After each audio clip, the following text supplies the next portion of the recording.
A wild Mustang Mare lay struggling in the mud, her breathing ragged, her body trembling with exhaustion. She was in labor, but something was wrong. The F wasn't coming. Most people would have walked away, but one man didn't. Jack Reynolds, a 56-year-old rancher, knew that time was running out. The storm was closing in, the Mar's strength was fading, and if something didn't change right now, she and the FO wouldn't survive. Jack had helped hundreds of horses in his lifetime, but nothing could have prepared him for what happened next, because just minutes after the birth, this wild Mustang did something that left him completely speechless. The wind howled through the valley, bending the dry grass, carrying the scent of rain and distant thunder. Jack Reynolds tightened his coat, his boots sinking slightly into the damp earth as he scanned the pasture. Something was wrong. He had been checking the fences along the outer edge of his ranch when he heard it, a low, agonized whinny. Not just any whinny, a desperate call. Jack froze. He knew that sound, a horse in trouble. He followed the noise, stepping carefully over uneven ground. The sun was setting fast, casting long shadows across the land. Then he saw her, a wild Mustang mare, lay half on her side, her body slick with sweat, her breath shallow. Jack's stomach tightened. She was in labor, and she was losing the fight. Jack took a slow step forward. The Mare flinched, her nostrils flaring, her muscles tensing despite her exhaustion. She was wild, untamed, terrified, and yet she hadn't run even in pain. Even on the brink of collapse, she had stayed. She needed help. Jack dropped to one knee, his voice low, steady. "You don't have much time, girl," he murmured. He could see the foe's hooves barely emerging. It was stuck. If he didn't act now, they would both die. He reached out slowly, waiting for the Mare's reaction, and then she did something he never expected. She stopped fighting for the first time. She let a human near her. She let Jack help. The Mare's labored breathing filled the air, mixing with the distant rumble of thunder rolling over the valley. Jack moved fast. He had helped deliver Foes before, but never like this. Never with a wild Mustang. Never with a mare that just minutes ago would have fought to the death rather than let a human near her. And yet here she was trusting him. Jack wasn't about to let her down. He dropped to his knees in the dirt, ignoring the sharp wind whipping through his jacket. The foe's front hooves were out, but its head was stuck. Jack's stomach tightened. Breech birth, the worst-case scenario. If he didn't act right now, both the FO and the May would die.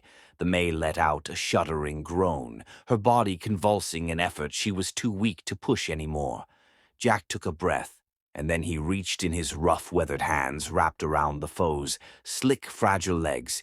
He could feel its tiny heartbeat thrumming against his grip. The foe was alive, but not for long. He had seconds to do this right. A lightning bolt split the sky, illuminating the valley in a sudden flash. Jack gritted his teeth, bracing his boots against the mud. He gave a gentle pull. Nothing. Another pull harder. This time, still nothing. The FO wasn't budging. The Mare shivered violently, her entire body going stiff. She was giving up. "No, you don't." Jack muttered under his breath. He shifted his grip, twisting carefully, feeling for the foe's tiny muzzle. There, Jack angled its head downward, just like he had been taught all those years ago. Then he pulled hard for a terrifying moment. Nothing happened then. The F slid free. Jack fell back in the dirt, gasping for breath. The tiny creature lay, motionless in his arms too, still too quiet. Jack's heart pounded in his chest. "Come on, little one," he whispered, shaking its tiny body gently. Nothing. Panic surged in his chest. He rubbed the foe's ribs, urging it to breathe. "Come on." He repeated, his voice breaking nothing. Then a sharp, shallow gasp, the F's tiny chest. Rose, then fell, then again and again it was breathing. Jack let out a breath. He didn't realize he had been holding. The foe was alive, and then he heard it, a sound so soft, so unbelievable, that it made his entire body freeze. The M she whined, weak, barely above a whisper, but unmistakable. She nuzzled her foe. She was still alive, and somehow, against all odds, so was her baby. The wind howled through the valley, carrying the fresh scent of wet earth and distant rain. Jack exhaled deeply, his hands still trembling as he stared at the tiny FO lying in the mud. It was alive, barely, but alive, and the mare. She was watching him not with fear, not with panic, but with something else, something Jack had never seen in a wild Mustang's eyes before. Trust Jack had spent his entire life around horses. He had seen feral stallions fight to the death. He had seen mothers protect their young with every ounce of strength they had left, but never, not once had he seen a wild Mustang stay this still with a human. Beside her, moments after giving birth, she should have run. She should have taken her foe and vanished into the wilderness. But she didn't. She stayed. And then she did something that made Jack's breath catch in his throat. She nudged the F toward him. Jack froze. His heart pounded against his ribs. Had he imagined it was she, just too weak to move, but no. There it was. Again, a gentle nudge, barely noticeable, but unmistakable. She was offering her baby to him, as if she knew, as if she understood. Jack swallowed hard. "I'm not going to hurt him," Ewok whispered slowly. So slowly he reached out his fingers, brushing against the foe's tiny, damp coat. The little creature let out a soft, uncertain squeak. Jack's throat tightened. He had delivered foes before he had raised them, trained them, seen them grow into strong, fearless animals. But never like this, never in the middle of a storm, never under the watchful gaze of a wild M. Never with a Mustang trusting him with her newborn. The Mare let out a low, tired breath and lay her head down in the dirt. She was exhausted. Jack knew she needed time to recover. But the foe needed warmth. Jack looked around. The storm was getting closer. They couldn't stay out in the open like this. He made a decision carefully. He lifted the foe into his arms. It was light, barely anything at all. The little body trembled against his chest, its damp fur sticking to his jacket. Jack turned to the Mare. "I'll bring him back," he said. She blinked slowly, her dark eyes filled with something that made his chest ache. She believed him. She trusted him. And for Jack Reynolds, that meant everything. The first raindrops hit Jack's face as he stepped away from the M, cradling the fragile foe against his chest. The storm was closing in fast. Thunder rumbled in the distance, and the once dry earth beneath his boots was turning soft with moisture. Jack had to move, but as he turned toward the barn, he heard it. A weak, uncertain shuffle behind him. He looked over his shoulder, and his breath caught. The May was trying to stand. Her legs shook violently. Her ribs heaved with effort. She was still too weak, barely able to hold herself up, but she was trying to follow him. Jack's stomach tightened. She wasn't supposed to do that. Wild Mustangs didn't follow humans. They ran, they vanished into the wilderness.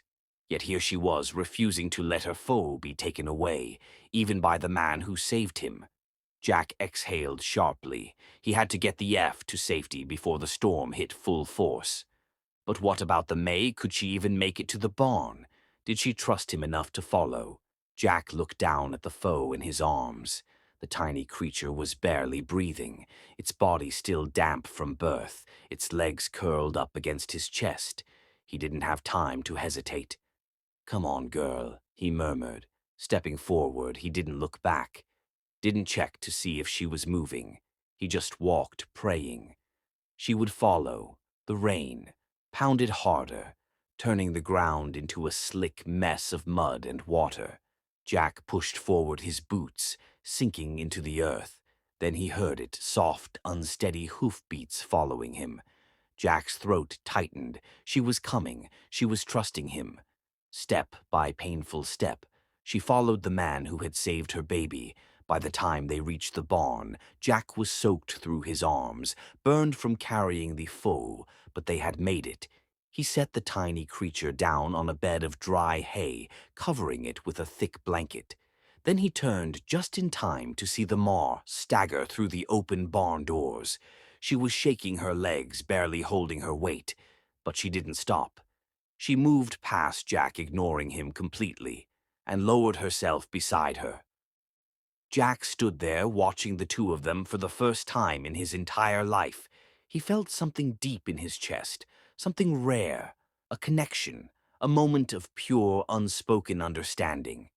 The M lifted her head just slightly, her dark eyes locking onto his. She didn't run, didn't flinch, didn't try to escape, and in that moment, Jack knew this wild Mustang wasn't afraid of him anymore. The rain hammered against the barn's roof, each drop echoing like a ticking clock in Jack's ears. The foe lay curled in the hay, its tiny chest rising and falling unevenly, too slow, too weak. Jack knew the signs the little one wasn't out of danger yet, and if he didn't act now, the foe might not make it through the night. The May Luna lay close, her breath warm against her baby's damp coat. Her ears flicked toward Jack, watching his every move. Jack knelt beside the foe, his fingers brushing over its fragile frame. Cold, too cold. A newborn needed warmth, a mother's milk and time, but time wasn't on their side. Jack moved fast. He grabbed a thick wool blanket from the barn shelf, draping it over the foe's body. Then he rushed to the corner where an old wood-burning stove sat, unused. It took minutes to get a fire going. Minutes. He wasn't sure the full had the flames flickered to life, casting a soft golden glow across the barn. Jack turned just in time to see Luna nudge the foe, urging it to move. "Come on, little one." The foe let out a weak cry. Jack's heart stopped. He knew that sound, desperation, hunger, weakness. Jack glanced at Luna. She was exhausted, her body too, depleted to nurse properly after the traumatic birth. Jack cursed under his breath. This foe needed nourishment now, and there was only one way to get it. Jack grabbed a clean bottle from the storage shelf he had raised. Orphan FS before, had saved the two small, two weak ones when their mothers couldn't.